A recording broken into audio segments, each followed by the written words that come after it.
Bonjour et bienvenue à cette vidéo où je vais tenter de vous expliquer les grandes différences entre la mitose et la méiose. Donc vous vous souvenez sûrement dans deux autres vidéos où j'ai expliqué la mitose en détail et la méiose en détail. Ces deux vidéos-là étaient pour expliquer la mitose par elle-même et la méiose par elle-même. Ici, on va faire une comparaison entre les deux pour voir les grandes lignes. Alors d'abord, nous avions déjà établi que la mitose, c'est une division appelée équationnelle parce qu'elle veut former deux cellules filles qui ont exactement le même matériel génétique à la cellule mère. Donc, leur matériel génétique est égal à ce que la cellule mère avait. Tandis que la méiose, c'est une division réductionnelle où ce qu'on réduit de moitié le matériel génétique dans les cellules filles. Donc, si on compare nos deux processus côte à côte, on aurait quelque chose comme ceci. Donc, vous avez à gauche la mitose, du début à la fin, et à droite, la méiose. La colonne de droite est divisée d'un côté la méiose 1 et de l'autre côté la méiose 2 pour qu'on puisse les voir. Mais vous vous imaginez que cette flèche, c'est un processus continu. Alors, on débute ici avec, dans les deux cas, une cellule diploïde. Donc, jusqu'à date, aucune différence.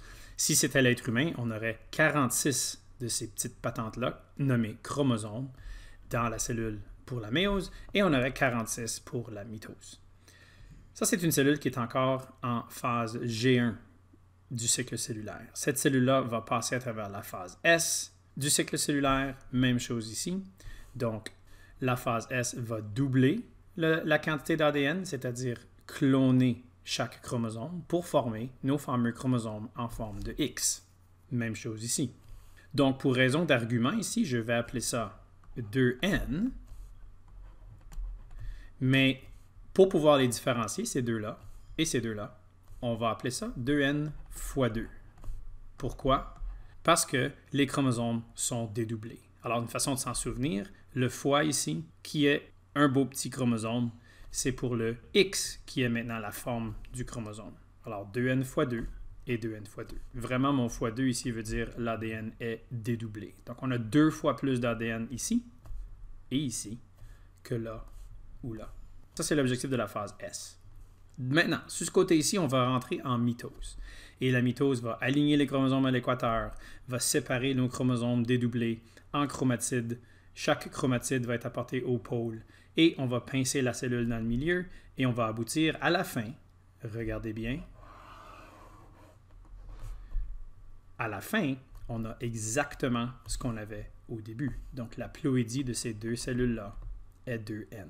En bref, la mitose a enlevé le fois 2.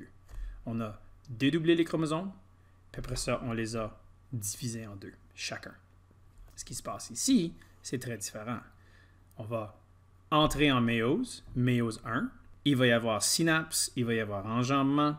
Les chromosomes vont s'aligner à l'équateur en tétrades et les tétrades vont être séparés en chromosomes dédoublés de chaque côté. Alors, un chromosome dédoublé au complet s'en va à ce pôle-là et un chromosome dédoublé au complet s'en va à ce pôle-là, comme on peut voir ici. Ça, c'est la méiose 1. Vous vous imaginez que la cellule se pince complètement dans le milieu. On forme maintenant deux cellules. Chacune de ces cellules-là va entrer en méiose 2. Alors, on reprend ici. Ça, c'est la fin, même image que lui. Donc, on reprend ici. Chacune de ces cellules-là va entrer en méiose 2. Alignement des chromosomes à l'équateur, c'est-à-dire un seul chromosome. On peut voir, bien sûr, le résultat de l'enjambement. Méiose 2 va se produire et on va apporter la moitié de notre chromosome dédoublé à chaque pôle pour aboutir avec un seul chromatide dans chaque cellule fille. Et la même chose va se produire ici sur l'autre moitié du matériel génétique qui était dans l'autre cellule. Fait que si on regarde maintenant notre cellule du départ et nos cellules filles, c'est pas du tout la même chose. Nous avions 2 chromosomes au début. Il y en a seulement un maintenant dans chaque cellule. Alors, l'haploïdie de ces cellules-là, vu qu'on a diminué le nombre de chromosomes de moitié, on se débarrasse du 2 en avant du N. Et l'haploïdie est N. Maintenant, la question, c'est quelle est l'haploïdie de ces deux cellules-là? Ou celle-là, si tu veux. Bien, on avait 2 chromosomes ensemble dans la cellule. Ces chromosomes-là, maintenant, sont individuels dans chaque cellule. Donc, on a divisé les paires. Et vu que les chromosomes ne sont plus en paires, ils sont déjà N. Mais remarquez bien que les chromosomes sont encore en forme de X dans chaque cellule. Donc, on va ajouter à notre N ce x2.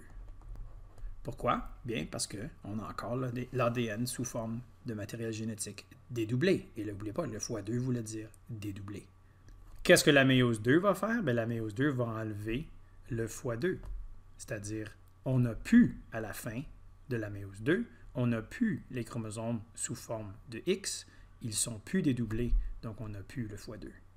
Donc, c'est pour ça qu'on est capable d'avoir N à la fin ici et encore N à la fin ici. C'est que ici, ce n'est pas tout à fait N comme N ici. Matériel génétique dédoublé, matériel génétique plus dédoublé. Et c'est comme ça que la méiose réussit à produire les gamètes. Important que chaque gamète ait la moitié du matériel génétique parce qu'on va faire la fécondation, on va ajouter un autre N, ovule spermatozoïde ou spermatozoïde ovule, et on va revenir à 2N. Donc, mention très rapide de la spermatogenèse versus l'ovogenèse. Vous avez ici la spermatogenèse, évidemment, et vous avez ici l'ovogenèse, création d'ovules. C'est la méiose dans les deux circonstances. Ici, c'est une méiose comme on la connaît, mais l'ovogenèse, c'est une méiose légèrement modifiée. C'est-à-dire que la première division, la méiose 1, il n'y aura pas une division égale du cytoplasme. Une des deux cellules produites va prendre tout le cytoplasme et pourra continuer à former un ovule. Celui-ci, ce n'est pas à l'échelle ici, celui-ci serait beaucoup, beaucoup plus petit. C'est ce qu'on appelle le globule polaire ou le corps polaire. Et lorsque lui va se diviser, eux-ci seront encore beaucoup, beaucoup plus petits et ils n'ont pas de cytoplasme, ils ne sont donc pas capables de survivre, il n'y aura pas formation d'ovule. Maintenant, on va faire la méiose 2 pour celui-ci qui a pris presque tout le cytoplasme. Et encore une fois, on n'a pas une division égale du matériel génétique. Et donc, un va être beaucoup, beaucoup plus gros que l'autre. Celui-ci serait beaucoup, beaucoup plus petit. N'a pas ou presque pas de cytoplasme. Donc, il ne survivra pas et on ne formera pas d'ovule. Alors, l'ovogenèse, qui est quand même une méiose avec méiose 1 et méiose 2, mais à cause de la division inégale du matériel génétique, on forme seulement un ovule pour chaque cellule germinale qui commence la méiose versus 4 spermatozoïdes dans la spermatogenèse. Donc, ceci marque la fin de notre vidéo qui compare la méiose et la mitose. Bonne fin de journée.